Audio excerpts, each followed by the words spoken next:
ఎవరిని విడవడంట? దేవుని హస్తం ఎవరిని విడవడంట? ఇక్కడ న్యాయమును ప్రేమించే వారిని దేవుని హస్తం ఎప్పుడు విడిచిపెట్టదంట. హల్లెలూయా. అంటే న్యాయముగా జీవించే వారిని దేవుని హస్తము విడవదని ఇక్కడ లేఖన భాగంలో సెలవిస్తుంది. న్యాయమును ప్రేమించడం అంటే అన్యాయం చేయకుండా బ్రతకటం. ఏంటంట? అన్యాయం చేయకుండా బ్రతకడం, అన్యాయంగా మాట్లాడకుండా జీవించడం, ఒకరిని అనవసరంగా బాధపెట్టకుండా బ్రతకడమే న్యాయమైన జీవితం. అటువంటి వారిని దేవుడు ప్రేమిస్తాడంట. ఎవరిని? న్యాయాన్ని ప్రేమించేవారిని, న్యాయంగా జీవించేవారిని, న్యాయ ప్రకారం నడుచుకునే వాళ్ళని ఏం చేస్తాడంట? దేవుడు ప్రేమించి వారి చెయ్యి విడిచిపెట్టాడంట. ఆయన భక్తుల చెయ్యి ఆయన విడవడు. న్యాయాన్ని జరిగించే వాళ్ళు అన్యాయం చేయలేదు. దేవుడు నమ్మిన వాళ్ళు అన్యాయం చేయాలంటే చేయలేదు. ఎందుకంటే ఆయన న్యాయకర్త ఉన్నాడు. హల్లెలూయా. అందుకే ఇక్కడ రాయబడింది, న్యాయమును ప్రేమించేవారు, న్యాయమును ప్రేమించేవారు దేవుడు ఏం చేస్తున్నాడు? విడవడు. న్యాయంగా బతికే వాళ్ళని దేవుడు విడవడు.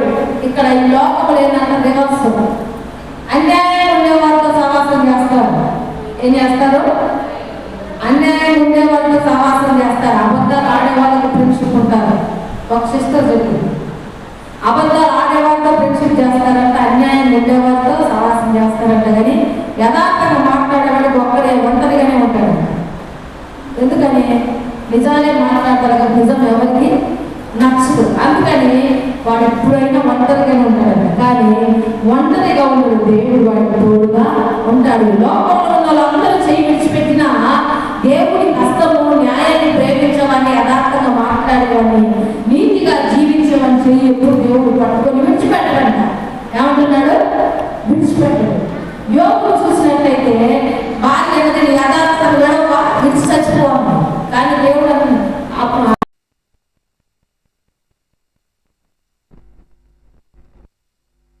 అంతేగాని ఏమావని అన్యాయం కూడా ఒక్క మాట కూడా మాట్లాడలే. ఆమె ఏమన్నది? నీ యథార్థతను వదిలిపెట్టు, నీ నీతిని వదిలిపెట్టు, నీ దేవుణ్ణి దూషించు అన్నది. కానీ దేవుడు యోబుని వదిలిపెట్టాడా? తన భక్తుల్ని దేవుడు ఎప్పుడు చెయ్యి విడిచిపెట్టడు. యోబుని మనం గుర్తు చేసుకోవాలి. ఏ శ్రమలోనున్నా యోబు వాక్యం చదివినప్పుడు ధైర్యం వస్తుంది. ఎందుకంటే యోబు యథార్థంగా న్యాయంగా జీవించాడు. అందుకని ఇక్కడ లేఖనం ఏం సెలవిస్తుందంటే, తన భక్తులని, న్యాయమును ప్రేమించేవాని, యథార్థంగా జీవించేవాని దేవుడు ఎప్పుడూ చెయ్యి విడిచిపెట్టాడు. వారి చెయ్యి ఎప్పుడు దేవుడు పట్టుకునే ఉంటాడంట. మరి పట్టుకుంటే కష్టాలు ఎందుకు ఉంటాయి చెప్పండి? దేవుడు చెయ్యి పట్టుకునే ఉన్నాడుగా, విడిచిపెట్టలేదు కదా, మరి కష్టాలు ఎందుకు ఉంటాయి? కొన్నాళ్ళు శ్రమకాలం ఉంటుంది, తర్వాత నువ్వు పరిశుద్ధంగా మార్చబడతావు. పుటము వేయబడిన బంగారం ఎలా మెరిసిద్ది? ఎక్కువగా. అంటే అగ్నిలో వేయబడిన బంగారం ఏమైంది? దానికి పట్టిన తుప్పంతా వదిలిపోయి దానికి ఒక రూపము ఏర్పడుద్ది. అందుకే మనము కొన్ని శ్రమల గుండా వెళ్ళేటప్పుడు దేవుని హస్తం మనకు తోడైన శ్రమ మనకి తప్పదు, ఉంటుంది. కానీ దేవుడు ఎప్పుడు యథార్థంగా న్యాయంగా జీవించేవా, న్యాయాన్ని ప్రేమించేవని దేవుడు చెయ్యి ఎప్పుడు, తన భక్తుల చెయ్యి ఎప్పుడు విడిచిపెట్టడో. నువ్వు విడిచిపెడితే తప్ప దేవుడు నిన్ను విడిచిపెట్టడు. ఆయన అన్నాడు, నిన్ను విడువను ఎడబాయను అని అంటున్నాడు. హల్లెలూయా. అలాగే ఇక్కడ యోసేపు జీవితంలో కూడా అన్నలు విడిచిపెట్టారు. విడిచిపెట్టలేదా? పక్క దేశానికి అమ్ముకున్నారు. మనుషులందరూ విడిచిపెట్టారు. ఎందుకు యోసేపుని విడిచిపెట్టాడు? యోసేపు యథార్థపరుడు, న్యాయవంతుడు, ఉన్నది ఉన్నట్లుగా మాట్లాడేవాడు. అలా మాట్లాడటం వాళ్ళ అన్నలకు నచ్చల. అర్థమైంది? ఏమైంది? న్యాయాన్ని ప్రేమించేవాడు. అందుకే యోసేపుని ఏం చేశారు? వాళ్ళు అమ్మేశారు. అమ్మేసిన తర్వాత కూడా ఒక ఇంటికి చేరిన తర్వాత ఆ ఇంట్లో పనివాడిగా ఉన్నప్పుడు కూడా ఆయన న్యాయాన్ని విడిచిపెట్టలా, నీతిని విడిచిపెట్టలే, యథార్థతని విడిచిపెట్టలే. దేవుడు కూడా యోసేపు చెయ్యిని విడిచిపెట్టలే. హల్లెలూయా. దేవుడు యోసేపుకు తోడై ఉన్నాడు. అందుకే ఆయన వెళ్ళి పనిచేసే ఇల్లు ఆశీర్వదిస్తున్నాడు దేవుడు. అది యజమానునికి అర్థమై సమస్తం యోసేపు చేతికి అప్పగించాడు. అప్పగించిన తర్వాత జరిగిన స్టోరీ మనకు తెలుసు. భార్య యోసేపును పట్టుకోవటం, పై వస్త్రం ఆయన తప్పగా ఆమె చేతులు వదిలిపెట్టి పారిపోతాడు, చెరసాలలో ఉంటాడు. చెరసాలలో ఉన్నా కానీ దేవుడు ఆయన చెయ్యి విడిచిపెట్టలే. ఎందుకు? దేవుడిని నమ్మిన యోసేపు నీతిని విడిచిపెట్టట్లా, యథార్థతని విడిచిపెట్టట్లా. న్యాయంగా జీవిస్తున్నాడు, న్యాయాన్ని ప్రేమిస్తున్నాడు. తనకు జరిగింది అన్యాయం అని తెలుసు, కానీ ఎవరికి చెప్తాడు? దేవుడు చూస్తున్నాడు, ఆయన తెలుసు నా యథార్థత, నా జీవితమో ఆయనకు తెలుసు, ఆయన చూసుకుంటాడు అని యోసేపు ఏం చేస్తున్నాడు? దేవుడు కార్యం చేసేంత వరకు కూడా నిరీక్షిస్తున్నాడు. హల్లెలూయా. యోసేపు దేవుణ్ణి నమ్మాడు, అందుకే అన్యాయమైన పనులు, అక్రమమైన పనులు, పాప పనులు ఏమీ చేయలే, న్యాయంగానే జీవిస్తున్నాడు. తనకు అన్యాయం జరిగిన న్యాయవంతుడిగానే ఉన్నాడు. అందుకే చెరసాల్లో కూడా అధికారిగా దేవుడు చేశాడు. హల్లెలూయా. ఏం చేశాడు? యోసేపు జీవితం చాలా కష్టంగా ఉంటుంది. ఫస్ట్ ఏమో అన్నలు మోసం చేశారు. ఒక ఇంట్లో పని కుదిరి పని చేసుకుంటేనేమో ఆ యజమానురాలు మోసం చేసింది, అబద్ధాలాడి నిందలేసింది. ఆ నుంచి మళ్ళీ చెరసాల్లోకి వచ్చాడు. ఏ పాపం లేదు ఆయనకి, ఏమైనా పాపం ఉందే? నిజం చెప్పాడు. అన్నలు తప్పుడు పనులు చేస్తుంటే అన్నలు చేసే పనులన్నీ తండ్రి దగ్గరికి చెప్పి, తండ్రి దగ్గరకు వచ్చి అన్నలు ఇలా చేస్తున్నారని చెప్పినందుకు అన్నల కోపం వచ్చి ఏం చేశారు? అమ్మేశారు. అన్యాయం జరిగిందా లేదా యోసేపు జీవితంలో? అకారణంగా అన్నలు అమ్మేశారు. పోనీ అన్నల ప్రేమ లేదు, ఎలాగో తండ్రికి దూరం అయిపోయాను అని ఒక ఇంట్లో పని కుదిరి పని చేసుకుంటుంటే కూడా అక్కడ కూడా యజమానురాలు మోసం చేసింది, అన్యాయంగా నిందలేశారు. అక్కడి నుంచి చెరసాలకు వెళ్ళాడు. కానీ యోసేపు చెయ్యిని దేవుడు పట్టుకున్నాడు. హల్లెలూయా. యోసేపు చెయ్యిని దేవుడు పట్టుకున్నాడు కాబట్టి రాజు కింద మంత్రిగా యోసేపుని దేవుడు సిద్ధపరిచాడు. హల్లెలూయా. నువ్వు ఏ స్థితిలో ఉండి బాధపడుతున్నావో, హింస పడుతున్నావో, ఆ స్థితిలో నువ్వు దేవునిలో నమ్మకంగా ఉంటాయని చెయ్యి విడిచిపెట్టడం. ప్రాణం పోయేంత వరకు కూడా మనం నమ్మకంగా జీవించాలి. మన యథార్థతని విడిచిపెట్టకూడదు. ఒకరిని మోసం చేసే జీవితం మనకి అవసరంలా. అందుకే అంటున్నాడు ఇక్కడ, ఎవరి హస్తము, దేవుని హస్తం ఎవరికి తోడుగా ఉంటుంది? నీతిని ప్రేమించే వారికి, నీతిగా జీవించే వారికి, యథార్థంగా ఉండేవారికి దేవుని హస్తం ఎప్పుడు తోడుగా ఉంటుంది. ఆయన భక్తులను ఆయన విడిచిపెట్టాడు. యోసేపుని విడిచిపెట్టాడా? ఇవ్వడవలే. గొప్ప అధికారినిగా చేశాడు. ఏ అన్నలు అయితే అమ్ముకున్నారో ఆ అన్నలే వచ్చి మళ్ళా యోసేపు కాళ్ళ దగ్గర మోకరించి మరి తప్పైంది క్షమించు అని వాళ్ళ నోటితోనే దేవుడు చెప్పించాడు. హల్లెలూయా. అంటే మన జీవితంలో జరిగిన అన్యాయాన్ని, మన జీవితంలో జరిగిస్తున్న పక్క వాళ్ళు చేసే వాళ్ళ అన్యాయపు పనులు కూడా వారి నోటితోటి వారినే ఒప్పుకునే విధంగా దేవుడు చేస్తాడు. ఎప్పుడు చేస్తాడు? మనం యథార్థతని విడిచిపెట్టకుండా నీతిగా దేవుణ్ణి పోలి మనం నడిచినప్పుడు, దేవుని మాట ప్రకారం మనం నడిచినప్పుడు తప్పకుండా వారి నోటితో పశ్చాత్తాపడి ఏం చేస్తారు? ఒప్పుకుంటారు. అన్నలు ఒప్పుకున్నారా లేదా? నిన్ను అమ్మేశావు తమ్ముడా, మాది తప్పయింది, మమ్మల్ని క్షమించు అని మోకాళ్ళ మీద పడి ఏం చేశారు? తమ్ముడిని క్షమించమని అడిగారు. అంటే దేవుడు ఎవరిని విడిచిపెట్టడు. అందుకే మనం యథార్థతను ఎప్పుడు విడిచిపెట్టకూడదు. దేవుడు కూడా వారి చెయ్యి విడవడు. ఆయన భక్తుల చెయ్యి ఎప్పుడు ఆయన విడవడు. కష్టాలు అనిపిస్తుంది, ఇన్ని కష్టాలు ఉన్నాయి, దేవుడు నన్ను పట్టించుకోవట్లేదేమో అనిపిస్తుంది, కానీ అది పొరపాటు. నీతిమంతులను ఎప్పుడు దేవుడు చెయ్యి తోడుగానే, హస్తం తోడుగానే ఉంటుంది. హల్లెలూయా. అందుకే ఇక్కడ మొదటి విషయం ఏంటంటే, న్యాయమును ప్రేమించే దేవుడు పట్టుకొని ఉంటాడు. ఎవరిని? తన భక్తులను ఎప్పుడు పట్టుకొని ఉంటాడు. ఆయన ఎప్పుడూ విడిచిపెట్టదు. రెండో చదువుకుందాము, కీర్తనలు అదే అధ్యాయము 37:24లో ఎవరు చెయ్యి ఆయన పట్టుకొని ఉన్నాడంటే, యెహోవా అతని చెయ్యి పట్టుకొని ఉన్నాడు గనక అతడు నేల పడినను లేవలేక ఉండడు. ఏం చేయడంట? ఎవరు చెయ్యి పట్టుకున్నాడు?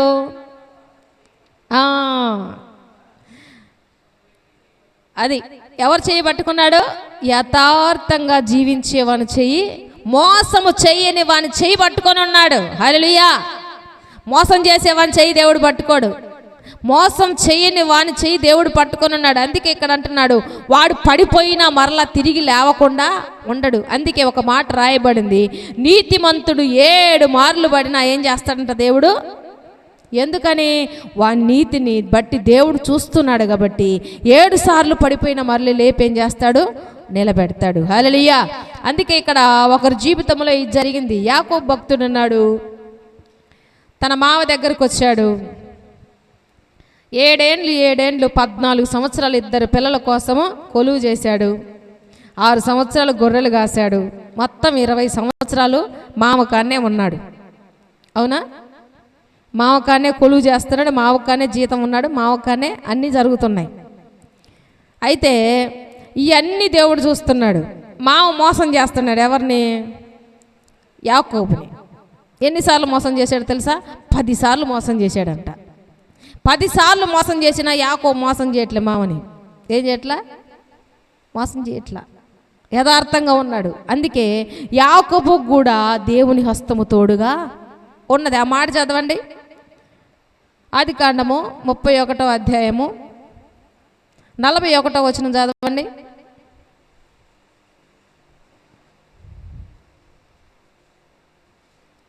యాకోబుని దేవుడి హస్తము విడవలేదు. చదవండి. ఇది వరకు నీ ఇంటిలో ఎన్ని సంవత్సరాలంట? 20 సంవత్సరాలు ఉన్నాడంట. నీ 2 కుమార్తెల కొరకు 7 14 సంవత్సరాలు,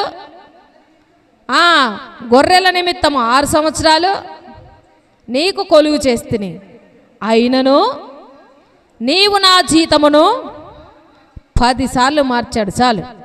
ఏం చేశాడంట?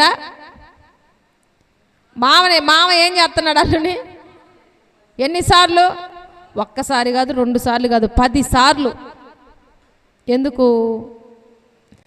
గొర్రెలు ఏవి మంచి అయితే అవి కావాలని కోరుకుంటున్నాడు. ఏదైనా తొడేలు పట్టినా కానీ నాకు సంబంధం లేదు, నువ్వు చెల్లించాల్సిందని యాకోబు దగ్గర ఏం చేస్తున్నాడు? గొడవాడి యాకోబు ఇచ్చే జీతాన్ని 10 సార్లు మామ మార్చాడు. యాకోబు దేవుని దేవుడు చూస్తున్నాడు. దేవుడు యాకోబుని ఆశీర్వదించాడు. ఏం చేస్తున్నాడు? పడుతున్నాయి. యాకోబుకి హస్తం తోడుగా ఉంది, దేవుని హస్తం తోడుగా ఉంది. 10 సార్లు దేవుడు చూసి యాకోబుని ఆశీర్వదించాడు, లాభం అలా ఉంచాడు.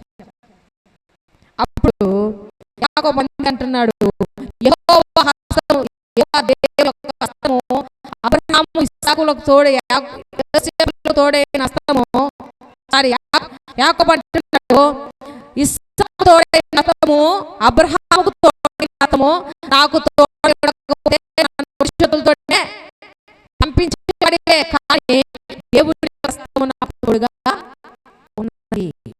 నేను యథార్థంగా బతకాను, దేవుడు చూస్తున్నాడు.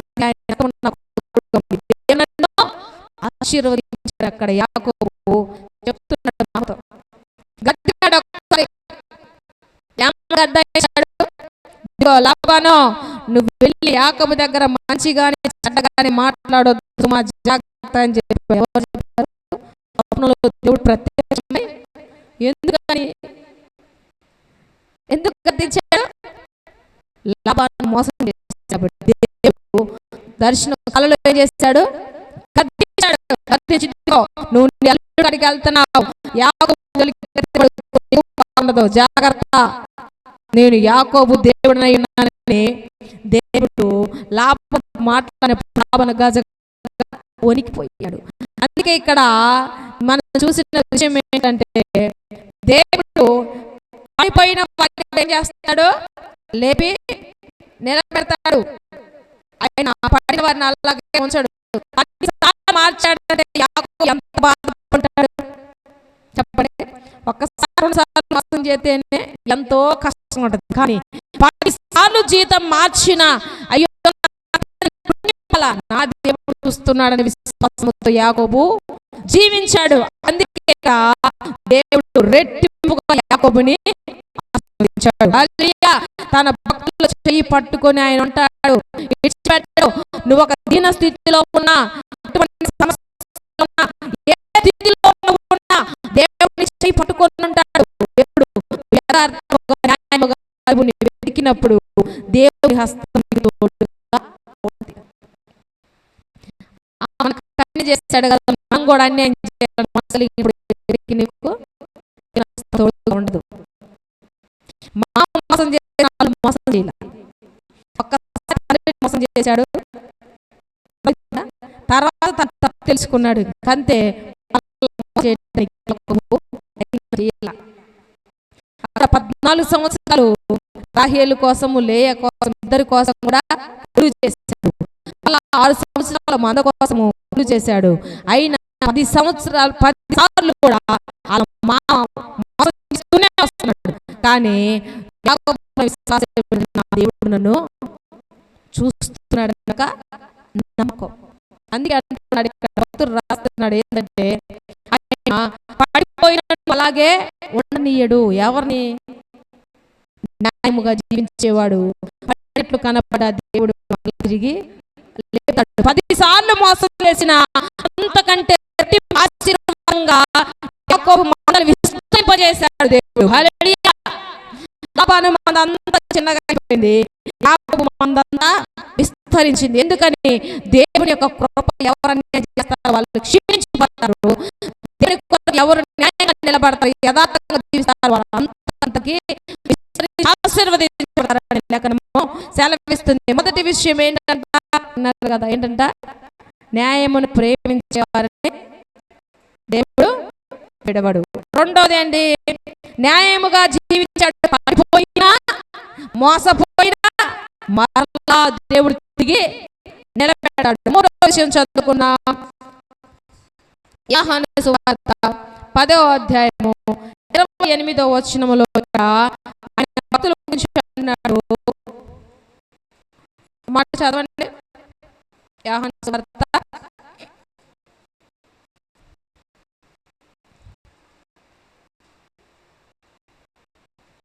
10వ అధ్యాయము 28వ వచనం చదవండి.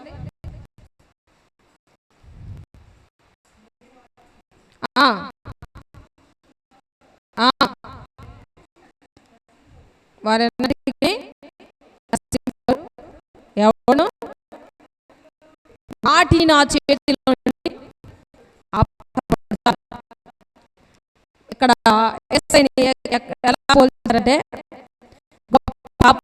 గొర్రెల కాపరిగా యేసయ్యని పోల్చాడు. అయితే అంటున్నాడు, నా గొర్రెలు నా స్వరం విను, వాటికి నేను బాగా తెలుసు.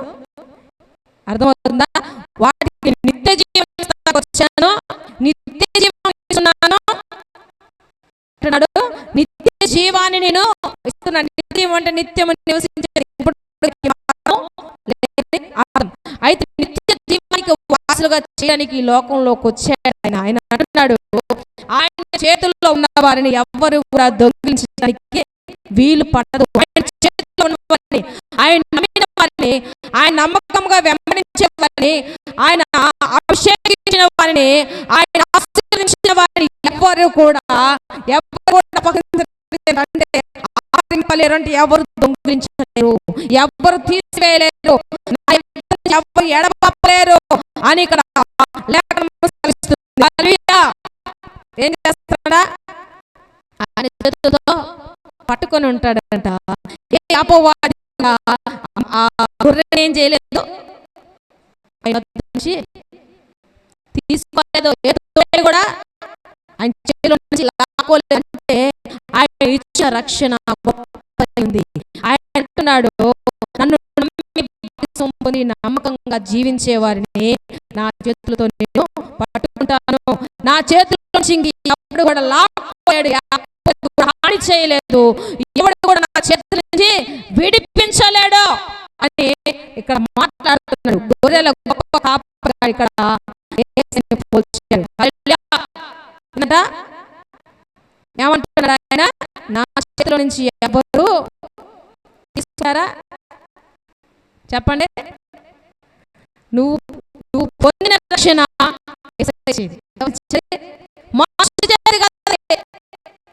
అర్థమవుతుందా? స్వార్థం, కక్షలు, కలహాలు, ద్వేషాలు ఇవన్నీ మనుషుల్లో ఉంటాయి. మళ్ళీ తీసుకునే అవకాశం ఉంది. అర్థమవుతుందా? ఏదైనా ఇస్తే మళ్ళా తీసుకునే అవకాశం ఉంది. కానీ దేవుడు ఇచ్చిన రక్షణ, ఆయన ఇచ్చే కాపుదల, ఆయన ఇచ్చే భద్రత నీ నుండి ఎవరు తీసివేయలేరు. ఎందుకంటే దేవుని హస్తములో నిన్ను చెక్కుకొని ఉన్నట్టు ఏ అపవాది నిన్ను దొంగిలించలేడు. దేవుడు నిన్ను